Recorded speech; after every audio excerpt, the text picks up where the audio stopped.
Hello friends, capital budgeting का एक और एग्जांपल सॉल्व आउट करेंगे। 35 नंबर सम है। JK limited is thinking to purchase a new plant at a price of ₹3 lakh. The company estimated maintenance expense of ₹20,000 per year during its active life. Estimated life of the plant is 5 years. Its scrap value will be realized of ₹50,000. Estimated profit before depreciation, tax and maintenance expense as under. Total 5 year information is given first year to 5 year. Net profit is given 1,10,000, 1,50,000, 2,50,000, 2 lakh और 1,80,000। लेकिन ये जो profit है वो क्या है? Before depreciation, tax and maintenance expense. तो उसमें से आपको क्या करना है?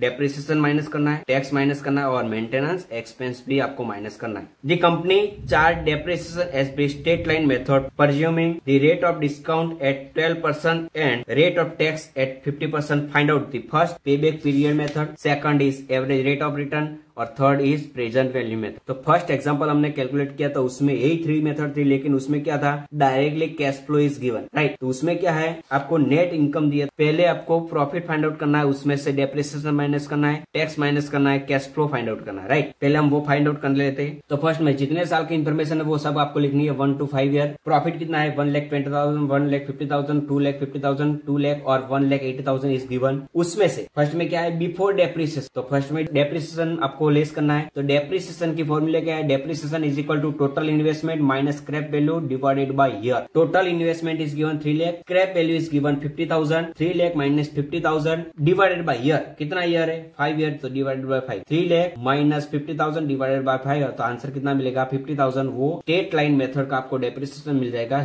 नेक्स्ट आपको क्या करना है? उसमें से मेंटेनेंस एक्सपेंस भी आपको एवरी ईयर आपको लेस करना है। तो मेंटेनेंस एक्सपेंस कितना है एवरी ईयर? 20,000, 20,000, 20,000, 20,000 और 20,000, क्योंकि यहाँ पे बोला है estimated maintenance expense of ₹20,000 per year during its active life. Next आपको कौन सी कॉलम फाइंड आउट करनी है? Profit after depreciation and maintenance expense. तो जो प्रॉफिट आपके पास है उसमें से ये 2 कॉलम आपको लेस करना है। तो fifth column is equal to 2 - 3 - 4। Friends, ये आपको लिखना जरूर है नहीं, लेकिन मैंने क्यों लिखा है? आपको अंडरस्टैंडिंग के लिए लिखा है। तो कौन से कॉलम में से क्या आपको लेस? तो प्रॉफिट में से डेप्रिसिएशन माइनस मेंटेनेंस एक्सपेंस आपको लेस करना है। तो आपको क्या मिलेगा? Profit after depreciation and maintenance expense 1,10,000 minus 50,000 minus 20,000, तो आंसर कितना मिलेगा? 40,000। 150 minus 50 is equal to 1 lakh minus 20,000 is equal to 80,000। तो ये आपको कॉलम मिल गया है profit after depreciation and maintenance expense. उसमें से टैक्स आपको लेस करना है। टैक्स का रेट कितना है? 50% टैक्स रेट है। तो जो अमाउंट आया है प्रॉफिट का उसमें से 50% टैक्स कैलकुलेट करना। तो उसका 50% कितना आएगा? 20,000, 40,000, 90,000, 65,000 और 55,000। उसके बाद आपको क्या फाइंड आउट करना है? Profit after tax find out करना है। तो प्रॉफिट आफ्टर टैक्स कितना मिलेगा? 40,000 minus tax is equal to 20,000। Answer कितना मिलेगा?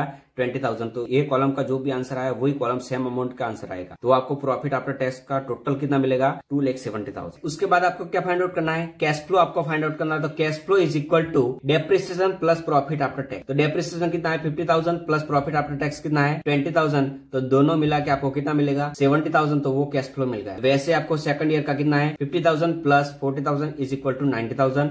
50,000 plus 90,000 is equal to 1,40,000। 50,000 plus 65,000 is equal to 1,15,000 rupees. और लास्ट ईयर में डेप्रिसिएशन कितना है? 50,000 और प्रॉफिट आफ्टर टैक्स कितना मिला? 55,000। दोनों का टोटल करेंगे तो आंसर कितना आएगा? 1,05,000 आंसर आएगा। लेकिन यहाँ पे कितना आंसर आया है? 1,55,000। तो फ्रेंड्स, आपको क्या करना है? जब भी एग्जाम्पल में स्क्रैप वैल्यू दिया है तो वो आपको लास्ट ईयर का कैश फ्लो उसमें इंक्लूड कर लेना है, राइट। तो यहाँ पे स्क्रैप वैल्यू कितनी है? 50,000। तो वो 50,000 लास्ट ईयर का कैश फ्लो उसमें आपको इंक्लूड करना है। तो आंसर कितना आया है? 50,000 plus 55,000 is equal to 1,05,000 plus scrap value कितनी है? 50,000। तो आंसर कितना मिलेगा? 1,55,000। ये आपका कैश फ्लो का आंसर मिल जाएगा। तो फ्रेंड्स, ये आपको याद रखना है, जब भी एग्जांपल में स्क्रैप वैल्यू दिया है तो वो आपको लास्ट ईयर का कैश फ्लो उसमें आपको इंक्लूड करना है। यहाँ पे मैंने नोट लिखी है, if scrap value is given in the example then that scrap value must be added in the last year cash. Okay, तो लास्ट ईयर का जो भी कैश फ्लो आएगा तो उसमें स्क्रैप वैल्यू आपको इंक्लूड करनी। कैश फ्लो आपको मिल गया। तो अभी आपको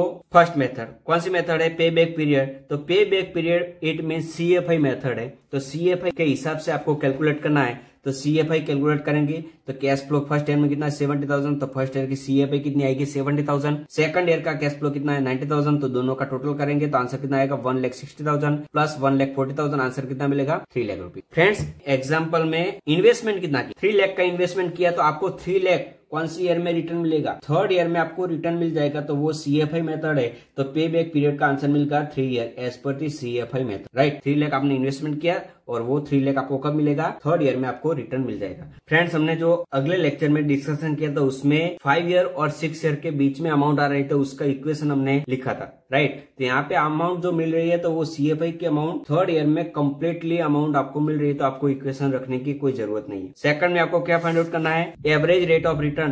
तो average rate of return is equal to average profit, it means profit after tax, total करना है profit after tax divided by average investment multiple by 100। तो एवरेज प्रॉफिट आपको कितना मिलेगा, तो यहाँ पे मैंने फाइंड आउट किया, तो average profit is equal to profit after tax divided by year. तो प्रॉफिट आफ्टर टैक्स टोटल कितना मिला, 2,70,000 divided by 5 year, average profit कितना मिलेगा, 54,000। Average investment is equal to initial investment plus scrap value divided by 2। तो initial investment आपने कितना किया है, 3 lakh rupees plus scrap value कितनी है, 50,000। तो 3 लाख प्लस 50,000 आंसर कितना मिलेगा, 3,50,000 डिवाइडेड बाय 2। तो एवरेज इन्वेस्टमेंट आपको मिल जाएगा 1,75,000। तो फ्रेंड, डेप्रिसिएशन में क्या करना है, total investment minus scrap value करना है, राइट। तो यहाँ पे क्या करना है, इनिशियल इन्वेस्टमेंट तो वही अमाउंट है प्लस स्क्रैप वैल्यू करना है। एवरेज इन्वेस्टमेंट में आपको प्लस स्क्रैप वैल्यू करनी है और डेप्रिसिएशन में क्या करना है, माइनस स्क्रैप वैल्यू करना है। तो एवरेज प्रॉफिट और एवरेज इन्वेस्टमेंट आपको मिल गया है, तो वो आपको फॉर्मूला में रखना है, 54,000 average profit divided by average investment 1,75,000 multiple by 100। तो average rate of return is 30.86%। और लास्ट नेट प्रेजेंट वैल्यू। तो नेट प्रेजेंट वैल्यू वो डिस्काउंट मेथड है, तो उसके लिए डिस्काउंट फैक्टर चाहिए और डिस्काउंट फैक्टर इज गिवन 12%। तो डिस्काउंट फैक्टर 12% के हिसाब से आपको डिस्काउंट फैक्टर दिया है, तो 0.893, 0.797, तो वो 12% डिस्काउंट से हिसाब से आपको डिस्काउंट फैक्टर मिल गया। अभी आपको क्या करना है, प्रेजेंट वैल्यू फाइंड आउट करनी है। तो present value is equal to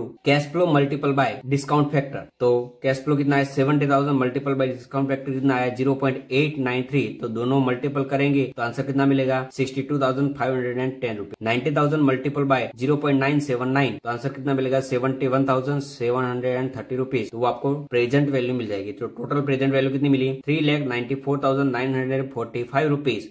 तो net present value is equal to total present value minus total investment. Total present value आपको कितनी मिली, 3,94,945 rupees minus total investment is equal to 3 lakh, minus 3 lakh करेंगे तो total net present value आपके मिलेगी कितनी, 94,945 rupees. Friends, अगर एग्जाम्पल में डिस्काउंट फैक्टर नहीं दिया, इस एग्जाम्पल में तो डिस्काउंट फैक्टर दिया है, राइट। अगर एग्जाम्पल में डिस्काउंट फैक्टर नहीं दिया तो वो आपको कैसे फाइंड आउट करना है। सिर्फ आपको एग्जाम्पल में ऐसा बोला है कि प्रेजेंट वैल्यू फैक्टर है 12% डिस्काउंट, राइट। लेकिन आपको प्रेजेंट वैल्यू आपको नहीं दिए तो वो आपको कैसे फाइंड आउट करना है, तो उसके फॉर्मूला है। तो फॉर्मूला क्या है, present value is equal to 1 divided by 1 plus rate of discount, it means 12% divided by 100। तो आंसर कितना मिलेगा, 1 divided by 1 plus 0.12। Finally answer आपको क्या मिलेगा, 1 डिवाइडेड बाय 1.12। तो कैलकुलेटर में आपको करना है 1 डिवाइडेड बाय 1.12, तो आपको आंसर कितना मिलेगा, तो आपको आंसर कितना मिलेगा, 0.893। ये आपको आंसर मिल गया फर्स्ट ईयर। सेकंड ईयर का कैसे कैलकुलेट करना है, तो वो आंसर मिला तो सिर्फ आपको इज इक्वल टू प्रेस करना है। तो सेकंड ईयर का आपको मिल जाएगा 0.979। थर्ड ईयर का करना है तो थर्ड ईयर में सिर्फ इक्वल टू प्रेस करना है, इक्वल टू मिल गया 0.712। और फोर्थ ईयर का भी आपको मिल जाएगा। अगर एग्जाम्पल में डिस्काउंट फैक्टर नहीं दिया तो कैसे कैलकुलेट करना, तो वो हमने यहाँ पे डिस्कशन कर लिया। तो फ्रेंड्स, ये वीडियो अच्छा लगा तो वीडियो को लाइक करें, शेयर करें और चैनल को सब्सक्राइब करें। Thank you.